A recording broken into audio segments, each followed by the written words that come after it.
અમદાવાદમાં ફરી એક વખત 7 ડે સ્કૂલ જેવી ઘટના બની। બાપુનગરમાં વિદ્યાર્થીઓ વચ્ચેના ઝઘડાએ હિંસક સ્વરૂપ ધારણ કર્યું। ટ્યુશન ક્લાસમાં બેસવાની જગ્યા બાબતે થયેલી બોલાચાલીમાં છરીબાજી થઈ। હીરાવાડી વિસ્તારમાં એક વિદ્યાર્થીએ બીજા વિદ્યાર્થી પર છરીથી હુમલો કર્યો। ભોગ બનનાર વિદ્યાર્થીની ફરિયાદના આધારે બાપુનગર પોલીસે તપાસ તેજ કરી। હુમલો કરનાર સગીર છરી ક્યાંથી લાવ્યો તે દિશામાં પણ પોલીસે પૂછપરછ શરૂ કરી છે। બંને વિદ્યાર્થીઓ એક જ ટ્યુશન ક્લાસમાં અભ્યાસ કરતા હોવાનો ખુલાસો થયો।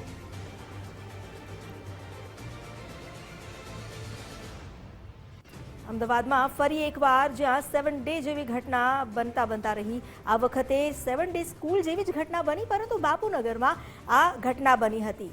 ટ્યુશન ક્લાસમાં બેસવા જેવી નજીવી બાબતે એક વિદ્યાર્થીએ અન્ય પર હુમલો કર્યો। અમારી સાથે જોડાયા છે સંવાદદાતા માનસી। અમદાવાદમાં ફરી એકવાર આ પ્રકારની જે ઘટના સામે આવી છે બાપુનગરની શાળાની, શું વધુ અપડેટ? ચોક્કસથી અમિતા, 7 ડે સ્કૂલ બાદ આજે બીજી ઘટના સામે આવી રહી છે, જેમાં અમદાવાદ શહેરના બાપુનગરમાં હીરાવાડીની આ ઘટના છે, જેમાં બાળકો વચ્ચે મારામારીનો બનાવ બન્યો હતો અને ખોખરા વિસ્તારમાં સેન્ટ ઝેવિયર્સ અને ગાટલોડિયા નેશનલ સ્કૂલ બાદ હવે શહેરના હીરાવાડી વિસ્તારમાં આજે બાળકો હતા તે ધોરણ 11માં અભ્યાસ કરતા હતા અને સાથે ટ્યુશન ક્લાસીસમાં જતા હતા, જેમાં એક વિદ્યાર્થીને બીજા વિદ્યાર્થીએ ટ્યુશન ક્લાસમાં બીજા રૂમમાં બેસવા બાબતે છરીનો ઘા મારી દીધો હોય તેવી ઘટના સામે આવી રહી છે।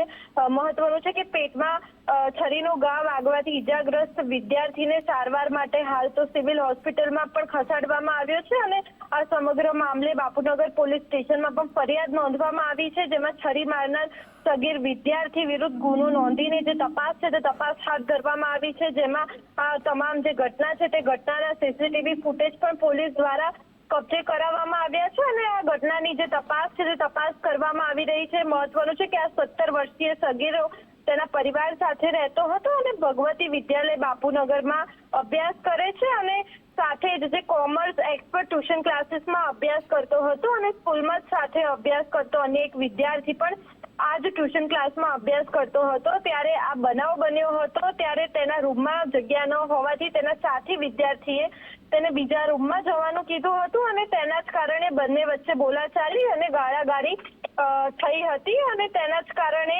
બપોરના સમયે જ્યારે સગીર હીરાવાડી વિસ્તારમાં તુલસી ફ્લેટ નજીક આવેલો ભૂમિયા ડેરી પાસે ઉભો હતો ત્યારે જ તેનો સાથી વિદ્યાર્થી મિત્ર ત્યાં આવી પહોંચ્યો હતો અને ટ્યુશન ક્લાસમાં બેસવાની જગ્યા ન હોવાથી બીજા રૂમમાં કહેવા બાબતે થયેલી બોલીચાલીએ સૌથી મોટું સ્વરૂપ લીધું હતું અને તેના જ કારણે તેની પાસે રહેલો છરો કાઢ્યો હતો અને પેટના ડાબા ભાગે એક ઘા મારી દીધો હતો। હાલ તો આ જે વિદ્યાર્થી છે તે સારવાર હોસ્પિટલમાં છે અને સારવાર માટે તેની સારવાર ચાલી રહી છે અને આ ઘટનાને લઈને આસપાસના જે લોકો હતા તે પણ દોડી આવ્યા હતા અને આ જે વિદ્યાર્થી હતો તેને રિક્ષામાં બેસાડીને સારવાર માટે સિવિલ હોસ્પિટલમાં લઈ ગયા હતા। હાલ તો આ જે વિદ્યાર્થી છે તેની સારવાર ચાલી રહી છે અને આ સમગ્ર બાબતે બાપુનગર પોલીસે જે આરોપી સગીર છે તેની વિરુદ્ધ તપાસ છે તે તપાસ હાથ ધરવામાં આવી છે અને હાલ તો આજુબાજુ વિસ્તારના જે સીસીટીવી ફૂટેજ છે તે પણ કબજે કરવામાં આવ્યા છે અને ટ્યુશન ક્લાસ સહિતના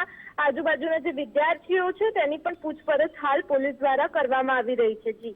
જી આભાર આપનો જાણકારી આપવા માટે। ભોગ બનનાર છે એ પોતે ત્યાં આગળ જ્યાં બેઠેલા હતા એ દરમિયાન હાલના જે કાયદાકીય સંઘર્ષિત કિશોર છે એ ત્યાં આવેલા હતા અને ક્લાસરૂમમાં જગ્યા ન હતી, જે બાબતે આણે આ ક્લાસમાં જગ્યા નથી, અન્ય રૂમમાં ક્લાસમાં જતો એ બાબતે ત્યાં આગળ બંને વચ્ચે બોલાચાલી થયેલી હતી। ત્યારબાદ ક્લાસમાંથી છૂટ્યા બાદ બપોરના આશરે 1-1:15 વાગ્યાની આજુબાજુ આ જે ભોગ બનનાર છે એ ત્યાં જ વિસ્તારમાં એક ભૂમિયા ડેરી છે હીરાવાડીમાં ત્યાં આગળ બેઠેલા હતા। એ દરમિયાન જે હાલના કાયદાકીય સંઘર્ષિત કિશોર છે તેણે ત્યાં આગળ આવીને એક નાનું છરા જેવા હથિયાર વડે એને પેટના ભાગે માર મારેલો હતો। ત્યારબાદ ત્યાંથી એને હોસ્પિટલ લઈ જવામાં આવ્યો હતો। ત્યારબાદ બાપુનગર પોલીસ સ્ટેશનની આ ઘટના ધ્યાને આવતા જે ભોગ બનનાર છે એની ફરિયાદ દાખલ કરવામાં આવેલી છે અને જે કાયદાકીય સંઘર્ષિત કિશોર છે એની આગળ જે જુવેનાઇલની પ્રોસેસ છે એ પ્રોસેસ હાલમાં ચાલુ છે।